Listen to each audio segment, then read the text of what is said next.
बोलिए अनंत अनंत सिद्ध परमेष्टि भगवान की। देवादिदेव 1008 आदिनाथ भगवान की। देवादिदेव 1008 महावीर भगवान की। परम पूज्य आचार्य भगवान कुंद कुंद देव की। परम पूज्य आचार्य भगवान सिद्धांत चक्रवर्ती नेमिचंद्र महामुनिराज की। परम पूज्य आचार्य भगवान ब्रह्मदेव सूरी की। परम पूज्य आचार्य भगवान अध्यात्म योगी चर्या श्रमणी 108 विशुद्ध सागर जी महामुनिराज की। द्वादशांग जिनवाणी माता की।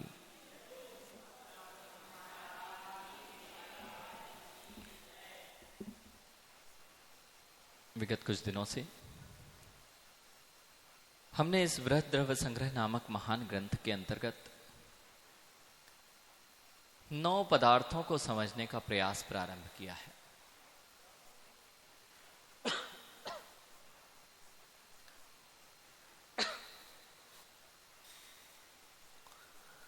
द्रव्यों को समझने के पश्चात पुनः उन द्रव्यों में क्या अंतर आता है और वे कब पदार्थ रूप कहे जाने लगते हैं, इस बात को हमने जानने का प्रयास किया था। और ये देखा था कि एक ही द्रव्य भिन्न भिन्न पर्यायों को जब प्राप्त होता है तब हम उसमें ही पदार्थ और तत्वों की परिकल्पना किया करते हैं। जैसे चौहान जी छोटे बालक से बड़े हुए, अब यदि ये छोटे थे उस पर्याय को ना देखा जाए, ये बड़े हो गए, युवा हो गए, वृद्ध हो गए और इन सारी पर्यायों को ना देखा जाए। आपको तो द्रव्य से मतलब है ना, द्रव्य से प्रयोजन रखिए, पर्यायों से क्यों प्रयोजन रखते हैं।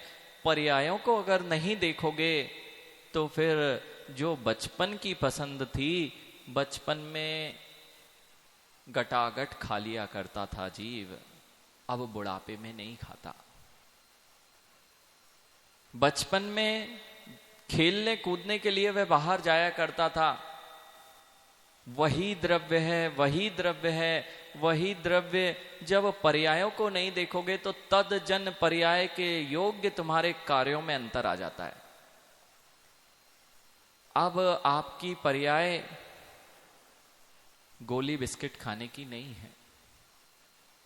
अब आपकी पर्याय गोली बिस्किट खाने की नहीं है। नहीं तो संजीव भैया चलें कि अब मुझे तो वो संतरे की गोली खाना है, और नहीं तो लॉलीपॉप लेके सुबह से लॉलीपॉप लेके खड़े हो जाएं। क्यों? वही तो हो आप, कोई अलग हुए क्या?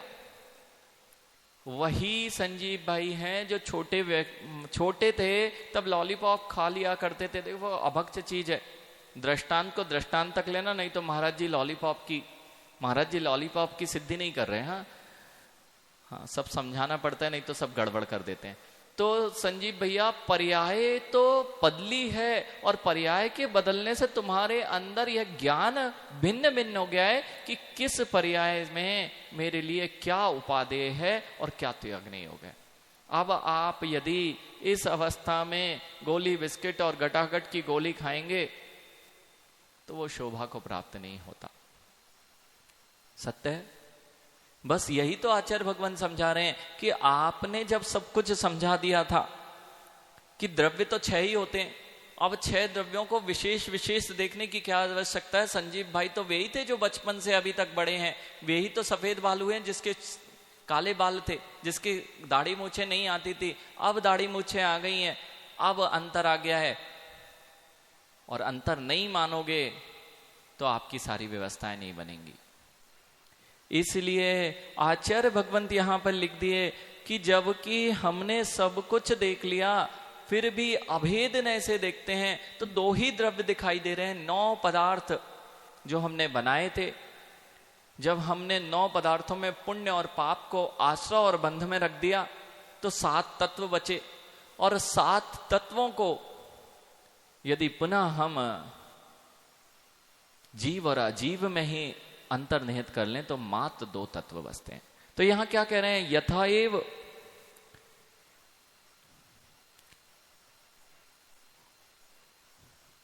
हे भगवान, यद्यपि कथंचित परिणामित्व बलेन भेद प्रधान पर्यार्थकने नव पदार्थ सप्त तत्वानि वह सिद्धंति तथावित ते ही किम प्रयोजनम।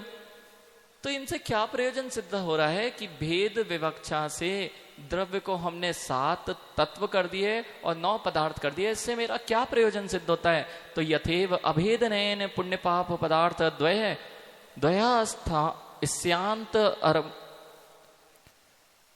पुण्य पाप पदार्थ स्यांत अंतर्भावो जातस तथेव विशेषा भेदनय विवक्षाया माष्ट्रवादी पदार्थानाम अपि जीवा जीव बद्ध द्वय मध्य अंतर्भावी कृति जीवो जीव द्वावेव पदार्थ विति। आचार्य भगवान से कह रहे हैं आपका अब यहाँ पर जीव को अभेदनय से देखें, जैसे आपने पुण्य पाप को 2 पदार्थों को आश्रय और बंध में रख दिया था तो आपके 7 तत्व बचे थे, ऐसे ही विशेष रूप से और अभेदनय लगा दो। अभेदनय समझ रहे हैं, जहां भेद है आपके हाथ पैर नाक आंख कान नाक, 2 हाथ 2 पैर, बालक तुम्हारे पास 2 हाथ हैं 2 पैर हैं 2 कान हैं 2 आंख हैं 1 आंख 1 नाक है ना, है ना, नहीं है, ये सारी चीजें हैं। और कितने सारे बाल हैं, ये तुम हो कि नहीं,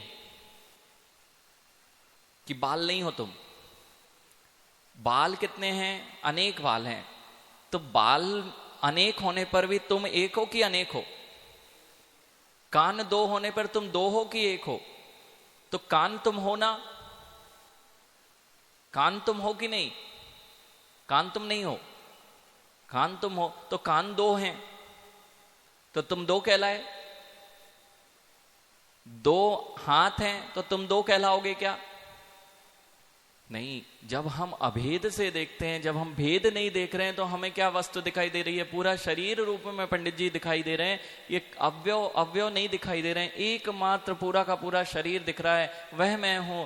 ऐसे ही शिष्य प्रश्न कर रहा है कि जैसे पुण्य पाप को आपने बंध आश्रम में घटित कर दिया, ऐसे ही आश्रव बंध संवर निजरा और मोक्ष को आप जीव और अजीव में ही ग्रहण कर लो, और जीव और अजीव के मध्य में ही अंतर्भाव कर लो। इस प्रकार से 2 ही पदार्थ सिद्ध होते हैं। क्या बोल दिया, इस प्रकार से 2 ही पदार्थ सिद्ध होते हैं, और कुछ है ही नहीं संसार में। तो कहा तत्र परिहारा, 2 ही पदार्थ बोलो ना, सबको अंतर्निहित कर लो 2 पदार्थ को। आपने 2 जीवम अजीवम दब्बम ऐसे 2 द्रव्य कहे थे, पदार्थ भी 2 ही कहो ना, क्यों अलग अलग पर्याय बनानी चाहिए। तो यहां आचार्य भगवान इस बात का परिहार कर रहे हैं। हे उपादे तत्व परिज्ञान प्रयोजनार्थ मास्टरवादी पदार्थ व्याख्या भवंती। ये सारी व्याख्या संजीव भाई बचपन से लेके बुढ़ापे तक की व्याख्या इसलिए करनी पड़ गई। अगर ये व्याख्या नहीं की जाएगी तो कौन सी चीज ग्रहण करना है, कौन सी चीज ग्रहण नहीं करना है, इसका ज्ञान नहीं हो पाएगा, इसका ज्ञान नहीं हो पाएगा। जो बचपन में करने योग्य था उसको आप नहीं करोगे, और जो बुढ़ापे में करने योग्य था उसको करने लग जाओ, नहीं करने वाला करने लग जाओगे, क्योंकि तुम्हारे अंदर ये पर्यायों का भेद नहीं दिखाई देगा। हे उपादेय की दृष्टि नहीं आएगी तो आप वही होने पर भी शोभा को प्राप्त नहीं होंगे। कब क्या करना है यही ज्ञान नहीं है। हमारे साथ क्या गड़बड़ होती है, हम जब भी जीवन जिया करते हैं हमारे साथ यही तो गड़बड़ होती है कि हम ये नहीं जानते हैं कि कब क्या करना चाहिए, और इसी के कारण पूरी व्यवस्था गड़बड़ जाती है। आचार्य भगवान यही बताने के लिए कि हे और उपाधि का परिज्ञान आपको जब तक नहीं होगा जब तक कि आप जीव और अजीव को 7 तत्वों या 9 पदार्थों के रूप में घटित नहीं करेंगे। क्योंकि पुण्य और पाप ये कोई अलग से वस्तु है क्या? देखो, आप जब भी अपने बच्चों को बालकों को सिखाते हैं तो बोलते हैं कि पुण्य लग जाएगा पाप लग जाएगा, तो ये कुछ समझते ही नहीं है। ये क्या होता है पुण्य, ये कुछ नहीं जानते। ये पाप क्या होता है, आप भी यही समझते हैं पाप बस कहने की बात है। आज इस बात को समझ लेना, ये पुण्य भी वस्तु है और पाप भी वस्तु है। यदि पुण्य और पाप को आपने वस्तु नहीं माना तो ये पुण्य और पाप लग जाएंगे, बोलते थे हो बड़े अच्छे से, तो ये घटित नहीं होंगे, और घटित नहीं होंगे तो आप स्वच्छंद हो जाओगे और अपनी प्रवृत्ति जैसे चाहे कर सकते हो। तो ये डराने के लिए बोल दिया गया ना राजीव भाई, डराने के लिए बोल दिया ना कि पुण्य लग जाएगा, पाप लग जाएगा। बिल्कुल डराने के लिए नहीं कहा, ऐसा है इसलिए जिनेंद्र भगवान ने कहा। पुण्य कैसे लगता है, पाप कैसे लगता है? आपके परिणामों से वे पर पदार्थ आपसे प्रभावित होते हैं, और वे पर पदार्थ जब आपसे प्रभावित होते हैं तो आपके साथ बंध जाते हैं। प्रभावित होकर आपकी तरफ आकर्षित होना, इसका नाम आश्रव। मैंने जैसे भाव किए, अभी किसी के पास इतने सारे मोबाइल रखे हैं, चौहान जी आपका मोबाइल बज रहा है क्या? नहीं बज रहा। बजता है, कब बजता है? यदि कोई बजाए तब बजता है। यदि उसने, वो तो ग्रहण कर रहा था लेकिन अभी तक आपकी और उसकी फ्रीक्वेंसी मैच नहीं हो रही थी तो बज नहीं रहा था, और जैसे ही किसी ने आपका नंबर डायल किया, उसकी और आपकी फ्रीक्वेंसी मैच हुई, वैसे ही बज बैठा। बस यही प्रक्रिया कर्मों की है। यहां एक भी संजीव भाई, यहां बताओ कौन सी टीवी चैनल है? यहां दिखाई दे रही क्या कोई एक आध चैनल? जिनवाणी हो, पारस हो, कोई भी चैनल नहीं है? रमेश भैया एक भी चैनल दिखाई दे रही क्या? अभी देखो मोबाइल में दुनिया की हर चैनल यहीं पर है। अगर नहीं होती तो आपके मोबाइल में आ सकती क्या?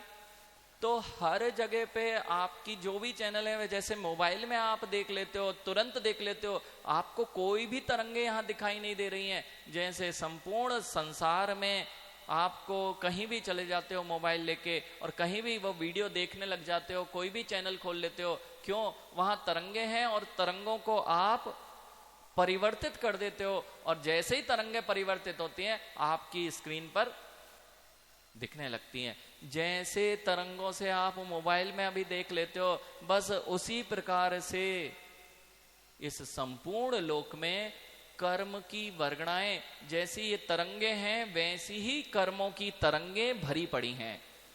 और जैसे ही आपकी फ्रीक्वेंसी और उनकी फ्रीक्वेंसी मैच हो जाती है, आपकी पास मैसेज आ जाता है, चौहान जी किसी ने मैसेज भेजा, उसकी फ्रीक्वेंसी आपकी फ्रीक्वेंसी मैच कर गई, इस वो मैसेज आपके साथ आके पहले आया, आने का नाम आश्रव, और वो आपके मैसेज बॉक्स में रख गया, उसका नाम बंध।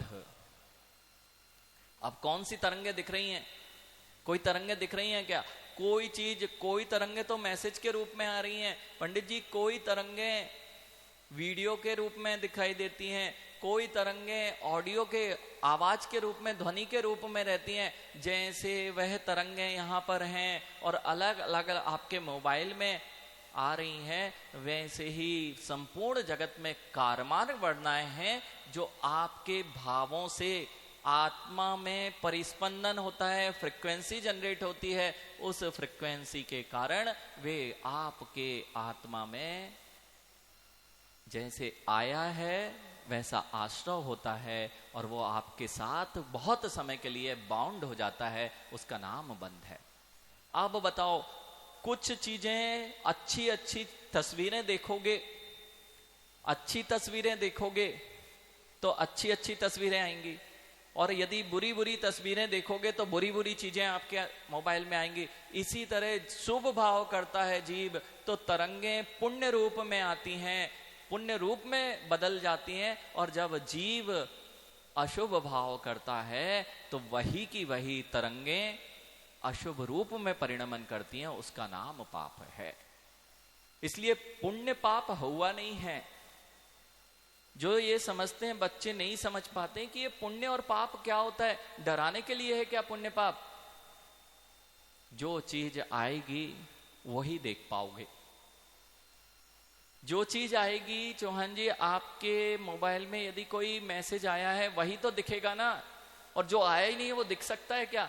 बस पुण्य और पाप रूप में जो आपने कर्मों को बांधा है वही भविष्य में आपको पुण्य रूप फलित दिखता है और पाप रूप फलित दिखता है।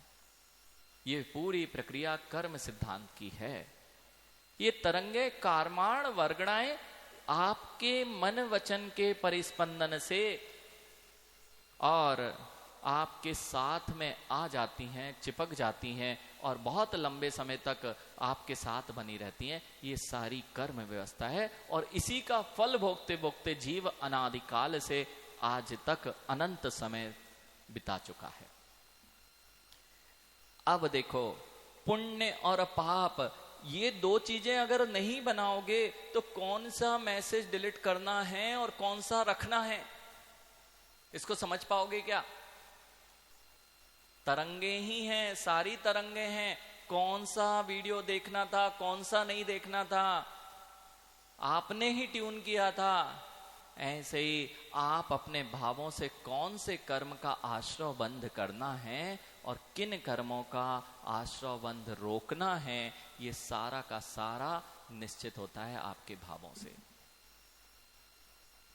कौन से चीजें भविष्य तक आपको रखनी है और कौन सी सब कुछ हटाना है। और जब पूरा खराब हो जाए ना, पंडित जी मोबाइल खराब हो जाए तो क्या करते हो?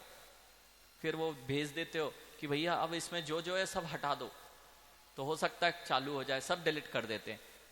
ऐसे ही सारे कर्मों को हटा देने, इसका नाम मोक्ष है। कुछ ना बचे, खाली हो जाए जीव तो शुद्ध अवस्था को प्राप्त करता है। ये कर्म हमेशा से मेरे पुण्य और पाप रूप में दिखाई दे रहे हैं। ये पुण्य और पाप डराने की वस्तु नहीं है। जैसे हमारे मोबाइल में जो जो आया भविष्य में वही हम देख पाएंगे, वैसे ही हमारे साथ यदि पुण्य आया है तो भविष्य में हमें पुण्य रूप फलित होगा, और यदि पाप वर्गणाएं हमने एकत्रित की हैं तो भविष्य में पाप दिखाई देगा। इसीलिए जब आपको ये लगता है कि हम कर तो बहुत अच्छा रहे हैं लेकिन हमारे काम नहीं बन रहे, राजीव भैया हम कर बहुत अच्छा रहे हैं, पुरुषार्थ बहुत अच्छा चल रहा है, लेकिन फिर भी हमारे काम नहीं बन रहे। अरे काम इसलिए नहीं बन रहे हैं क्योंकि पुराना बैलेंस भी चाहिए। पुण्य का बैलेंस नहीं था, वर्तमान का ही कारण दिखाई दे रहा था कि कार्य होना चाहिए, लेकिन कारण के पीछे भी कारण बैठा है, उस कारण को देख नहीं पाते। आज आचार्य भगवान यही बता रहे हैं। पंडित जी बहुत बहुत गहरा विषय है। आपको इतने सामान्य से हमने दृष्टांत देके समझाया क्योंकि इस दृष्टांत को हम एक दृष्टांत और ले सकते थे जो आगम का दृष्टांत है।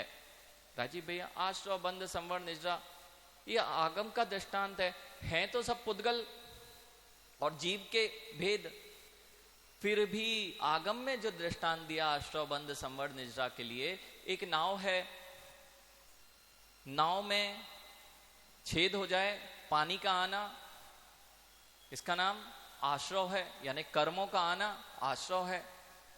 पानी का उसमें रुक जाना, इसका नाम बंध है। पानी का वो छेद को बंद कर देना जिससे वह जीव जो संसार में डुबाने का कारण है, ऐसे आश्रव को बंद कर देना, अर्थात पानी पे ढक्कन लगा देना कि पानी ना आ पाए, इसका नाम संवर है। कर्म ना आ पाए, इसका नाम संवर है। और पानी को धीरे धीरे करके उलेचते जाना, इसका नाम निर्जरा है। और पूरा का पूरा पानी बाहर निकल जाए, इसका नाम मोक्ष है।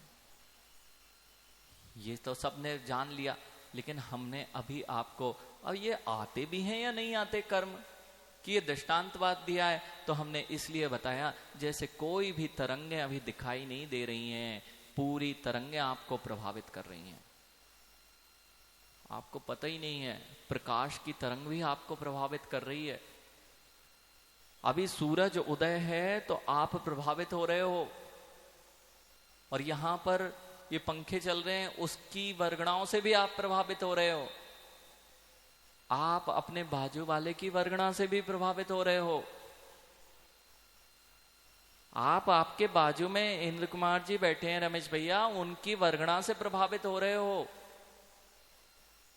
यहां जो जो है सब अपने आपस में एक दूसरे की वर्गणा से प्रभावित हो रहा है। कुछ नहीं दिख रहा है क्या हो रहा है, लेकिन फिर भी सब कुछ हो रहा है।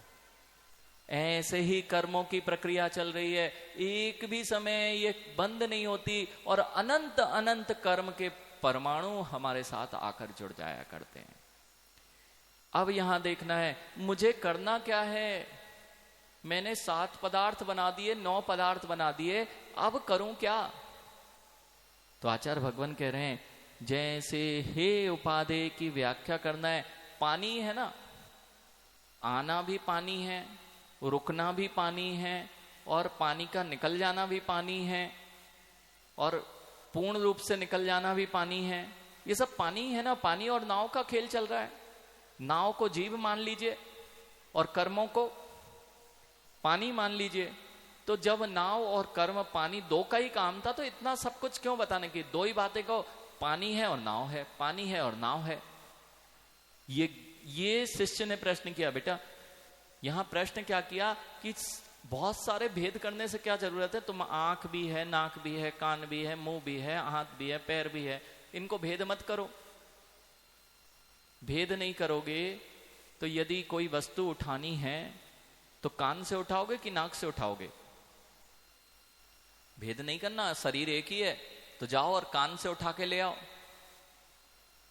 कौन सी वस्तु ग्रहण करना है इसमें भेद नहीं लगाओगे पर्यायों में तो यह नहीं पता चलेगा कि पानी पानी पानी होने पर भी पानी को अंदर आने देना है या पानी को रोकना है या पानी को पूरा निकालना है। और अगर नहीं ध्यान दिया तो नाव डूब जाती है, जैसी अपनी डूबी हुई है। रमेश भैया अपनी डूबी नैया है, आपकी तो पता नहीं। संसार में अभी तक डूबी रही थी, पानी आता ही जा रहा है, आता ही जा रहा है। अभी तक निर्जरा पानी को लेचने का काम भी आप लोगों ने प्रारंभ नहीं किया। आप लोगों ने, ठीक है, हमने तो कर दिया। क्योंकि निर्जरा स्थान पंचम गुण स्थान से प्रारंभ हो जाता है, चतुर्थ गुण स्थान के प्रारंभ दशा में, और पंचम गुण स्थान में लगातार निर्जरा होती है। आपको लगता है महाराज जी लोग ऐसे ही घूम रहे होते हैं, ये 3-3 बार प्रवचन कर रहे, इनको क्या मिल रहा है? कुछ हो रहा है क्या इनका? इतना कितना बोलना पड़ता है। पंडित जी, महाराज जी लोग सुबह घूमने जाते हैं, पता है आपको? महाराज जी घूमने नहीं जाते, और घूमने जाएंगे, घूमने नहीं जाते तो जंगल जाते हैं। कितना समय बर्बाद होता है। स्वाध्याय करना चाहिए। एक राजीव भैया, जब हमने दीक्षा ली तो आपके मित्र आ गए हमारे पास, अभी तो तुम्हें अध्ययन करना चाहिए, स्वाध्याय करना चाहिए, पढ़ाई करना चाहिए, अभी दीक्षा लेके क्या करोगे? उसमें स्वाध्याय का समय नहीं मिलेगा। सुबह से तुम्हें आहार को जाना है, प्रवचन को जाना है, सबके साथ बैठना है, तो अभी स्वाध्याय करो फिर दीक्षा लेना। इनका बहुत अच्छी बात है। हमने कुछ बोला नहीं, लेकिन हम आज उनसे पूछते हैं, अच्छी बात बोल रहे थे, लेकिन स्वाध्याय करके करना क्या है? स्वाध्याय का फल क्या है? स्वाध्याय किस लिए करोगे पंडित जी? सुनने के लिए, तृप्ति के लिए ना? कि उसमें अगर स्वाध्याय में आया कि स्वाध्याय करना चाहिए, स्वाध्याय करना चाहिए, स्वाध्याय में श्रावक के 6 आवश्यक दिए, स्वाध्याय छूट जाएगा यदि जिन्हें भगवान की अभिषेक पूजन करेंगे, नवदा भक्ति करेंगे तो आपका स्वाध्याय छूट जाएगा। स्वाध्याय परम तप है, ये नहीं छूटना चाहिए। और उसमें लिखा है, स्वाध्याय में क्या पढ़ रहे हैं कि श्रावक के 6 आवश्यक पालन करना चाहिए। और अगर 6 आवश्यक पालन करने लग गए तो फिर स्वाध्याय छूट गया। तो स्वाध्याय करना किस लिए था? पढ़ने के लिए, कि उसमें जो लिखा है वह मेरे जीवन में आ जाए, इसलिए। तो मैंने मुनि दीक्षा ले ली, तो मैंने गलत किया कि सही किया? उस स्वाध्याय का फल था कि तुम मोक्ष मार्ग में आरूढ़ हो जाओ, अभेद रत्नात्रय को प्राप्त कर लो, अभेद रत्नात्रय की लीनता को प्राप्त कर लो, 28 मूल गुणों का पालन तुम करो। यही तो स्वाध्याय में पढ़ रहे थे, 28 कृतिक्रमों का पालन करो। अब 28 कृतिक्रम करते हैं तो स्वाध्याय को समय नहीं मिलता है। राजीव भैया, इससे अच्छे तो हम लोग घर में, महाराज जी कम से कम इतना देर प्रतिक्रमण में बैठो, फिर बिहार करना है, बिहार करेंगे तो सुबह भी बिहार करो, शाम को भी बिहार करो, थक जाओगे। तो स्वाध्याय कब करते हो आप लोग? स्वाध्याय नहीं करते ना, हम लोग स्वाध्याय नहीं करते, हम लोग स्वाध्याय का जो फल है, जो निर्जरा होनी चाहिए, उसके लिए कार्य करते हैं। पंडित जी, आपको लग रहा है ये 3-3 बार महाराज जी बोले जा रहे हैं, थकते नहीं है क्या? ये क्यों लगे हुए हैं बाहरी लौकिक जीवन में? पंडित जी, स्वाध्याय तप है ना? स्वाध्याय 5 प्रकार का होता है ना पंडित जी? कौन कौन सा होता है पंडित जी? फिर से बोलना जोर से। नहीं, स्वाध्याय के प्रकार पूछ रहे हैं हम तो। वाचना, प्रचना, आमना, अनुप्रेक्षा और परोपदेश, 5 प्रकार का स्वाध्याय पढ़ा ना मां? तत्वार सूत्र में आपने पढ़ा। कौन कौन सा? वाचना, प्रचना, आमनाय, अनुप्रेक्षा और परोपदेश। अभी क्या चल रहा है मां? स्वाध्याय नहीं चल रहा ना, प्रवचन कर रहे हैं ना महाराज जी। तो प्रवचन चल रहे हैं ना राजीव भैया, कि स्वाध्याय चल रहा है। और स्वाध्याय अंतरंग तप में स्वाध्याय नाम का चौथा तप है, और तप से निर्जरा होती है। तो मुनिराज की निर्जरा हो रही है कि बातें मार रहे हैं? पंडित जी, ये मुनिराज, आप इन्हें से सोचते हैं सुबह सुबह जंगल जाते हैं, कितना समय खराब होता है। यहीं बाजू में चले जाना चाहिए, कोई पक्की स्थान बना ले। अब तो स्थान भी नहीं है, पक्का स्थान बना ले राजीव भाई। कितनी दूर, 1-1, 1.5 किलोमीटर, 2-2 किलोमीटर जंगल के लिए जाते हैं, कितना समय बर्बाद होता है। इससे अच्छा है स्वाध्याय को समय दें। राजीव भैया, इनका जंगल जाते में, निहार करते में निर्जरा होती है, निहार करते में संवर हो रहा है। मां, आपको लग रहा है महाराज निहार करने गए, महाराज आहार करने गए, ये क्या कर रहे होंगे? गुरु भगवंत, आचार्य भगवंत और जिनेन्द्र भगवंत ये कहते हैं कि मुनिराज निहार को गए हैं। वे अपनी ईरिया समिति से चले जा रहे हैं, वे अपनी उच्चार पसवण समिति को पालन करने के लिए जा रहे हैं। निहार समिति जो है उसको पालन करने के लिए जा रहे हैं। अब व्रत समिति गुप्तियो धम्माणु पेहा परिसजय हुआ, तो व्रत समिति गुप्ती ये संवर के कारण है ना पंडित जी? संवर के कारण क्या है? व्रत समिति गुप्ती परिसजय, निर्जरा संवर के कारण भी है, व्रत समिति संवर के कारण कहें तो उनका इरिया समिति का पालन चल रहा था जब वे जा रहे थे, निर्जरा हो रही थी। जब वे निहार कर रहे थे तो यहां पक्की में नहीं गए थे, पक्के में तो गए थे, पक्के में जंगल तो गए थे सुबह, लेकिन पक्के में नहीं जाते। क्यों? इस ठंडल भूमि में वे अपनी समिति का पालन कर रहे थे। निहार भी जहां जीव जंतु ना हो, जहां छिद्र ना हो, उस स्थान पर वे निहार करने गए थे। आपको लग रहा है कि समय बर्बाद हो रहा है, उन्होंने अपने अनंत कर्मों की निर्जरा उस समय कर ली है। लग रहा है भोजन कर रहे हैं वहां, महाराज भोजन कर रहे हैं, इतना स्वादिष्ट स्वादिष्ट भोजन चल रहा है। अरे मां, उसमें भी पता चला उनने तो आज नमक का त्याग था, अब नमक का त्याग कर दिया, रस परित्याग तप चल रहा है, और साथ में एषणा समिति चल रही है, प्रचुर निर्जरा और प्रचुर संवर हो रहा है। ऐसे मुनिराज की प्रति समय की चर्या होती है। लग रहा है महाराज बहुत अच्छे से भोजन कर रहे। भोजन करने में क्या स्वाध्याय हो रहा? जो स्वाध्याय में पढ़ा है कि निर्जरा कैसे होती है, उस पर चल रहे हैं, ये स्वाध्याय हो रहा है। एक मुनिराज कुछ भी नहीं पढ़े, वे नहीं पढ़े, उनको स्वाध्याय करना नहीं आता है, अनपढ़ हैं राजीव भैया, तो उनको तो पूजने ही नहीं जाना चाहिए। जिन मुनिराज को शब्दों का ज्ञान नहीं है तो वे तो मुनिराज हो ही नहीं पाएंगे फिर। क्यों? स्वाध्याय छूट रहा है, अब तो स्वाध्याय कर ही नहीं रहे, तो उनके अंदर में प्रच्छना, आमना आदि स्वाध्याय मुनिराज से वे आचार्य भगवान से बैठे हुए हैं, सुन रहे हैं, वाचना चल रही है, सुन रहे हैं, स्वाध्याय चल रहा है, बार बार प्रच्छना कर रहे हैं, हे भगवान इस बारे में बता दीजिए, हे भगवान मैं पढ़ नहीं पाता हूं, इस जिज्ञासा का समाधान कर दीजिए। उनका स्वाध्याय चल रहा है कि नहीं? वे इतने ग्रंथों का स्वाध्याय नहीं कर पा रहे हैं, उन्होंने तो एक इष्टोपदेश रट लिया है, और क्या रट लिया, द्रव्य संग्रह रट लिया है। अब वे उसी की गाथाएं क्या कर रहे हैं, मैं घुमा रहे हैं। तो उन मुनिराज के पास तो जाओगे ही नहीं ना, जो अनपढ़ हैं। वो तो कुछ नहीं पढ़ा पा रहे आपको, ना स्वाध्याय करा पा रहे हैं। अरे माँ, स्वाध्याय के परम फल को प्राप्त हो चुके हैं राजीव भाई, उन्होंने दीक्षा ले ली है, इससे बड़ा स्वाध्याय क्या होगा।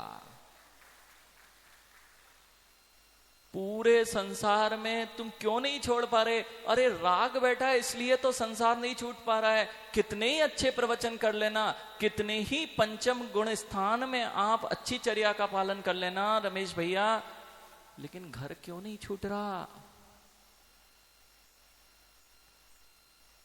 बहुत अच्छे व्याख्यान कर देना, समय सार पढ़ना भिन्न है और समय सार भूत होकर जीवन यापन करना यह भिन्न है। ये मुनिराज साक्षात समय सार हैं, समय सार पढ़ना नहीं जाने लेकिन अभेद रत्नत्रय के पालन कर रहे हैं, ये साक्षात समय सार हैं। अब पता चल रहा है कि ये सारा विषय संवर निजरा नहीं जानोगे, आश्रव बंध नहीं जानोगे तो अपना जीवन कैसे हे उपादेय का पता चलेगा। इसलिए 7 पदार्थों की व्याख्या भिन्न भिन्न करना पड़ गई। पर्याय दृष्टि पर जाना पड़ गया द्रव्य दृष्टि से। किस लिए पंडित जी? द्रव्य दृष्टि से जीव और अजीव 2 ही द्रव्य होते हैं, उसमें जीव ही प्रयोजनीय होता है। जीव और अजीव 2 द्रव्य होते हैं, इसमें जीव ही प्रयोजनीय होता है। बहुत सत्य है। लेकिन पर्याय दृष्टि से उसमें हे उपादेय का ज्ञान अगर नहीं होगा तो तुम क्या ग्रहण करोगे और क्या नहीं ग्रहण करोगे, ये कभी ज्ञान नहीं होगा। पर्याय दृष्टि से भी भेद विज्ञान होता है और द्रव्य दृष्टि से भी भेद विज्ञान होता है।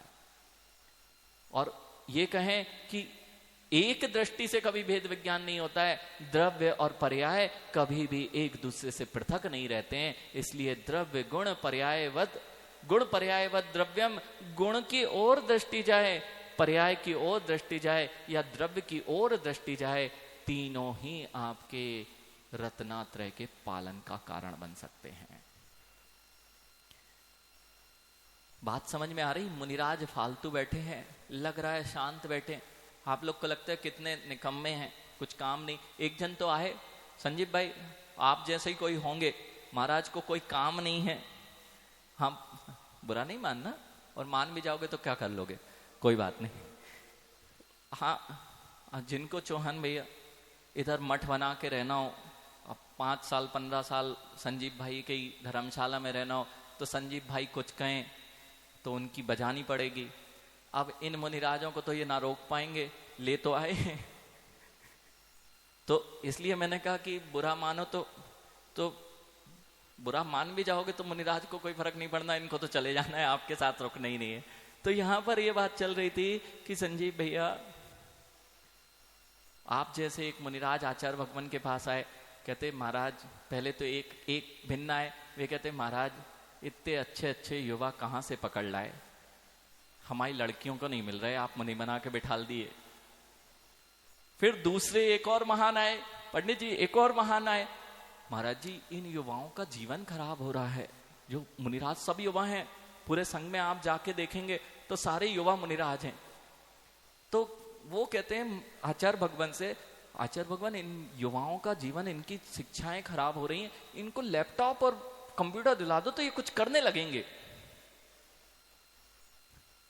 अब बताओ, ये मुनिराज बैठे हैं शांत, ये मुनिराज बैठे हैं शांत, कुछ भी नहीं कर रहे, दिन भर बैठे हैं, कुछ भी नहीं करना। यही तो सीखना है कि कुछ भी ना करना पड़े, और तुम उसमें ही लगा दोगे तो निर्जरा कहां से होगी, फिर आश्रव और बंध में फंस जाएंगे। अकर्तत्व भाव में बैठे थे राजीव भाई, ना स्वाध्याय कर रहे थे, स्वाध्याय भी तो कर्तत्व था, वे तो अपने अकर्तत्व स्वरूपो हम, मेरा कृत स्वरूपो हम, इसका आनंद ले रहे थे। और राजीव भैया आए, वे महाराज तो पढ़ाई भी नहीं करते, वे कुछ नहीं करते, वे तो अपने निर्जरा कर रहे थे और तुम बंद करके चले गए। ये अलौकिक वृत्ति है, अलौकिक वृत्ति। ये मुनियों की अलौकिक वृत्ति है। आपको लगेगा ये कुछ नहीं कर रहे, ऐसे ही घूम रहे, अरे जो ये कर रहे हैं वैसा संसार का कोई व्यक्ति नहीं कर पाता। बैठे बैठे भी निर्जरा। और आप लोगों को भी एक चीज बता दें मां, हमेशा करने के भाव मत रखा करो। साता वेदनी के आश्रव का कारण पढ़ लेना। किसी को याद है साता वेदनी के आश्रव किस कारण से होता है? छठे अध्याय में साता वेदनी के आश्रव के कारण दिए हैं। किसी को याद है? उसमें शांति क्या आता है? शांत होकर बैठ जाओगे, बिल्कुल कुछ मत करो मां। जब असाता बढ़ जाए ना तो शांत होकर बैठना सीख लो। साता वेदनी कर्म का आश्रय होने लगेगा, और अगर उसका पलड़ा भारी हो गया तो तुम्हारे पास में असाता भी विलीन हो जाएगी। इसलिए कुछ नहीं करना पड़ता। कुछ नहीं करना हो ना संजीव भैया, कुछ नहीं करना हो ना तो 10 मिनट समय मिला है, कुछ नहीं करना, शांत बैठना सीख लो। शांत बैठोगे मां और बोलोगे, रोओगे, गाओगे, चिल्लाओगे, सब असाता वेदनी का कारण बनेगा। शांत होकर बैठ गए तो साता वेदनी का अपने आप आश्रय होगा और आपको असाता का उदय कम होता जाएगा। इसलिए जब पीड़ा होती है ना, पीड़ा क्यों होती है? असाता वेदनी के कारण। असाता वेदनी के कारण पीड़ा होती है। तो साता में रहना है तो शांत होना सीख लो। किसी ने कुछ बोला, बोलने की जरूरत नहीं, उसने बोला है, मैंने सुन लिया है, तीव्र साता का बंद हो जाएगा।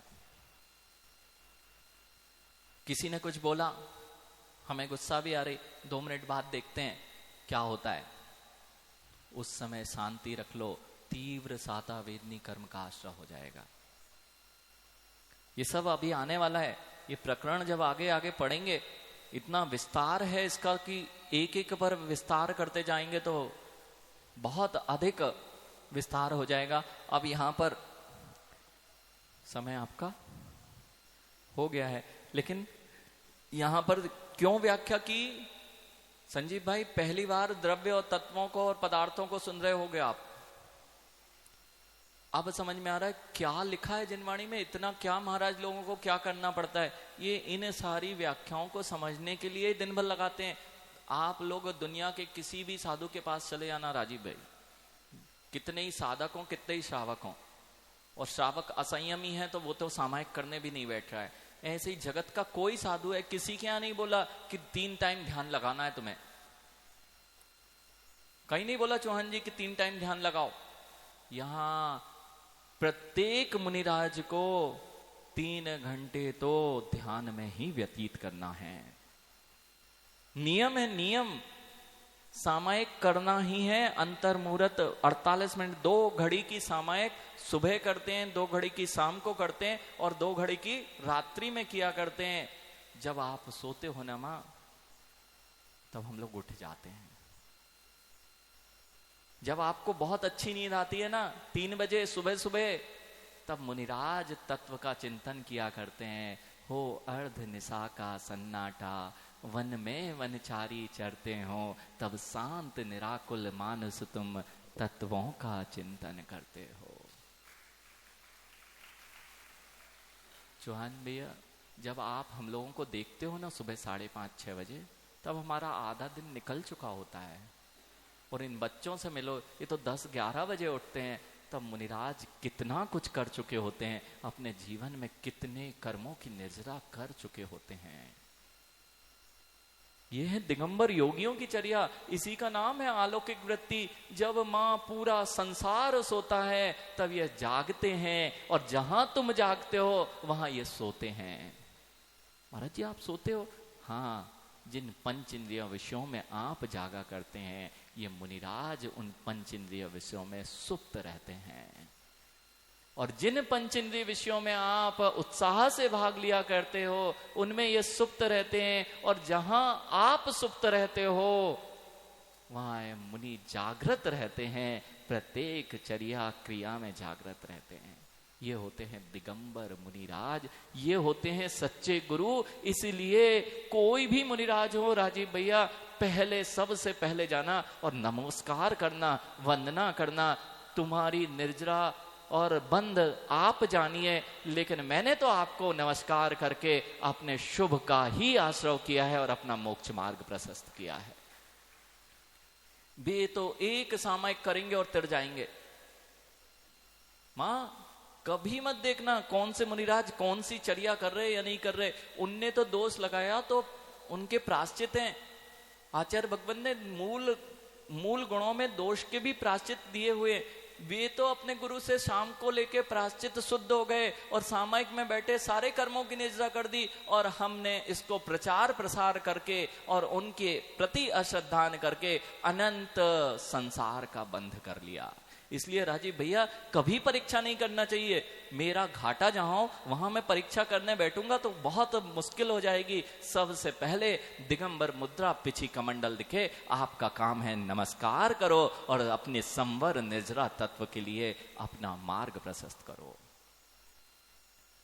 प्रदीप भैया, बस यही श्रद्धा जीवन में आपको मोक्ष मार्ग पर लगा देगी।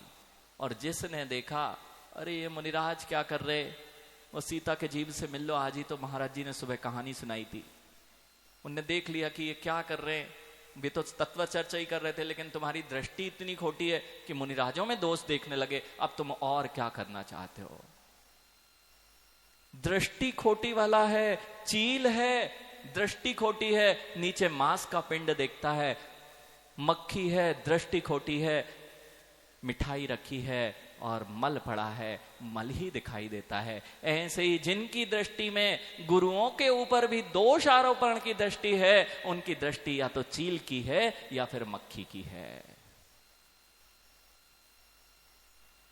इसलिए जब भी निर्ग्रंथ मुनि दिख जाए, मां, अपने घर के कोई संबंधी आ जाए, बेटी या दामाद आ जाए, तो घर से स्टेशन तक दौड़ते हो। एरोप्लेन में से कोई आता है तो एरोप्लेन में लेने जाते हो, छोड़ने जाते हो, और मुनिराज नगर की सीमा में आ रहे हैं और आप अपने घर पे बैठे रहो, तो अभी आपने अपने दामाद और बेटी से छोटा इन मुनिराजों को समझा है। सारे काम छोड़ दो संजीव भाई, सारे काम छोड़ दो। और सहारनपुर की सीमा में पंडित जी कोई दिगंबर योगी प्रवेश कर रहा है। महाभाग्य है, अहोभाग्य है, पुण्य है कि ऐसे दिगंबर योगी इस पंचम काल में चलते फिरते हमारे नगर में आ रहे हैं। सब छोड़ के सबसे पहले जाओ और ऐसे योगियों की आगवानी करो, उनका विहार करो, जहां तक जाते हैं उनकी सीमा को पार करो। आपके परिसर में आ जाएं तो लोगों को आप बहुत अच्छे अच्छे व्यंजन और भोजन बनाते हो। वे दुर्भाग्यशाली हैं जो कभी नहीं मांगते, उनके आगे भी हाथ में ग्रास नहीं रख पाते हैं। तुम्हारा कमाना संजीव भाई, तुम्हारा कमाना, करोड़ों कमा लेना, सारा व्यर्थ है यदि दिगंबर मुनि के तुम आहार कराने में सक्षम नहीं हो तो। सब व्यर्थ है, सब व्यर्थ है। खूब कमा के रख लेना, खूब अच्छे अच्छे व्यंजन बना लेना, और तुम्हारे भाव ही नहीं बनते हैं कि कभी मैं दिगंबर मुनियों का चौका नवदा भक्ति कर पाऊं, तो सारा व्यर्थ है। ये है दिगंबर मुनि की अलौकिक चर्या। आपको लगता बहुत आसान है, लेकिन जब आप देखेंगे कि प्रति समय आश्रय बंद नहीं चल रहा, छठे गुणस्थान में प्रचुर निर्जरा हो रही है, प्रत्येक कार में प्रचुर निर्जरा। अभी यहां से जाते हैं, आपको लगता है महाराज चले गए, जागृत हैं, प्रमद है, प्रमत्त नहीं है। यहां से भी जाते हैं, मुनिराज ध्यान रखते हैं, वहां पर जीव हैं, उनको देख लिया, आपको दिखते ही नहीं है।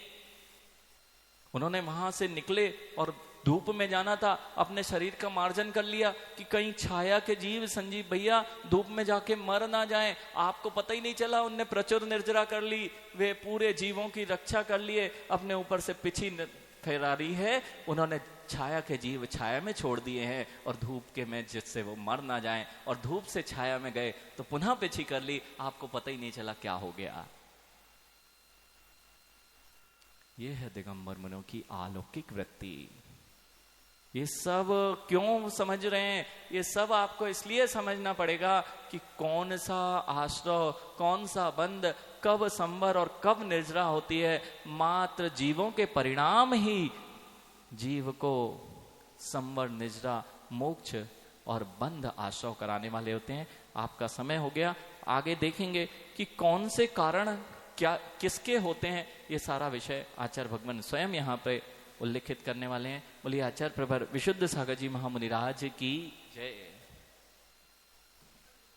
वाणी के ज्ञान से सूझे लोकालोक, सो वाणी मस्तक नमो सदा देतु हूँ दोग। हे जिन वाणी भारती तो हे जपू दिन नैन, जो तेरी शरण आ गए सो पावे सुख चैन। देव को गुरु से हो निकट, दया धर्म पालो सदा यही मोक्ष का फल। गुरु समस्तावती महाराज की, शासन नायक महावीर स्वामी की, पूरे चिंतामणि पार्श्वनाथ भगवान की, पूरे आचार्य विशुद्ध सागर जी महाराज की, पूरे गुरु श्री अनुपम सागर जी महाराज की। गुरुचरण मंचासीन है, ते सभी भाई अपना स्थान ग्रहण करें। हे स्वामी नमोस्तु नमोस्तु नमोस्तु, हे स्वामी नमोस्तु नमोस्तु नमोस्तु, हे स्वामी नमोस्तु नमोस्तु नमोस्तु। निवेदन गुरुचरणों में अपनी अनेकान दाशान वाणी से हम सभी को अभिषेचित कर दार्थ करें मुनि श्री अनुपम सागर जी महाराज।